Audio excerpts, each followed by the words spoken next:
Friends, అందరికీ నమస్కారం. Friends, budget తర్వాత తొలిసారి వీటి ధరలు భారీగా తగ్గింపు. ముఖ్యంగా సామాన్య ప్రజలకు, అలాగే బ్యాంక్ అకౌంట్ ఉన్న వారందరికీ కూడా ఇదైతే గనుక గుడ్ న్యూస్ అనే చెప్పుకోవచ్చు. వివరాలు వీడియోలో తెలుసుకుందాం. వీడియో పూర్తిగా చూడండి. అలాగే తప్పకుండా లైక్ చేయండి. మరిన్ని అప్డేట్స్ కోసం ఛానల్ వెంటనే సబ్స్క్రైబ్ చేసుకోండి. ఇంకా వివరాల్లోకి అయితే గనుక వెళ్ళిపోదాము. బడ్జెట్ తర్వాత తొలిసారి ఆర్బీఐ సంచలన నిర్ణయం తీసుకుంది. విశ్లేషకుల అంచనాలను నిజం చేస్తూ reserve bank of India RBI కీలక వడ్డీ రేట్లను తగ్గించింది. రెపో రేటును 25 బేసిస్ పాయింట్లు అంటే ఇంచుమించు 0.25% మేర తగ్గించింది.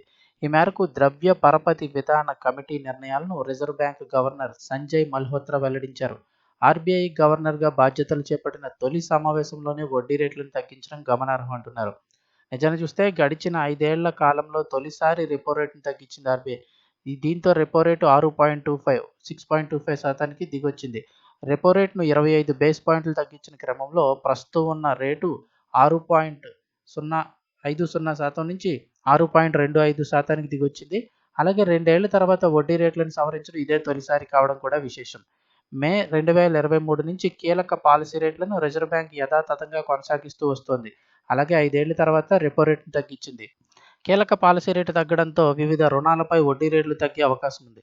ఇక భారత జీడీపీ వృద్ధి 2025-26 ఆర్థిక సంవత్సరంలో 6.7%గా ఉంటుందని అంచనా వేసింది ఆర్బీఐ. ఈ ఏడాది తొలి 3 నెలల్లో 6.7%గా ఉంటుందని పేర్కొంది. ఇక Q1లో 6.7%, అలాగే Q2లో 7%, Q4లో 6.5% ఉండవచ్చని అంచనా వేస్తోంది. అలాగే ద్రవ్యోల్బణం రేటు 4.8%కి పరిమితం కావచ్చని కూడా అంచనా వేస్తోంది. ముఖ్యంగా చూస్తే బ్యాంకింగ్ పేమెంట్ సిస్టంలో డిజిటల్ సెక్యూరిటీని పెంచేందుకు రిజర్వ్ బ్యాంక్ ఆఫ్ ఇండియా వివిధ చర్యలు తీసుకుంటోంది. అందులో డిజిటల్ పేమెంట్ల కోసం అదనపు అథెంటికేషన్ ఫ్యాక్టర్ తీసుకురావడం ఒకటి. ప్రస్తుతం ఆన్లైన్ ఇంటర్నేషనల్ డిజిటల్ పేమెంట్లకు అందుబాటులోకి వస్తుంది. ఇక రెండోది బ్యాంకుల కోసం ప్రత్యేకంగా bank.in ఇంటర్నెట్ డొమైన్ తీసుకొస్తున్నామని చెప్తున్నారు. ఇక ఈ ఏడాది ఏప్రిల్ నుంచి డొమైన్ రిజిస్ట్రేషన్ అమల్లోకి వస్తుంది. దీని ద్వారా బ్యాంకింగ్ మోసాలకు అడ్డుకట్టబడుతుంది అంటున్నారు. ఆ తర్వాత మొత్తం ఆర్థిక రంగం కోసం fin.in డొమైన్ తీసుకొస్తున్నామని ఆర్బీఐ గవర్నర్ సంజయ్ మల్హోత్రా తెలిపారు. ఇక రెపో రేట్లు తగ్గడం వల్ల బ్యాంకులకు తక్కువ వడ్డీకే రిజర్వ్ బ్యాంక్ నుంచి రుణాలు అందుతాయి. దీంతో బ్యాంకులు కస్టమర్లకు ఆ బెనిఫిట్ను అందించబోతున్నాయి. కస్టమర్లకు ఇచ్చే రుణాలపై వడ్డీ రేట్లను తగ్గిస్తాయి.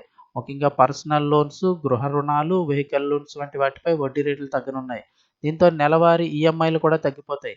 ఇది మధ్యతరగతి ప్రజలపై భారాన్ని తగ్గిస్తుందని ఆర్థిక నిపుణులు అయితే చెప్తూ ఉన్నారు.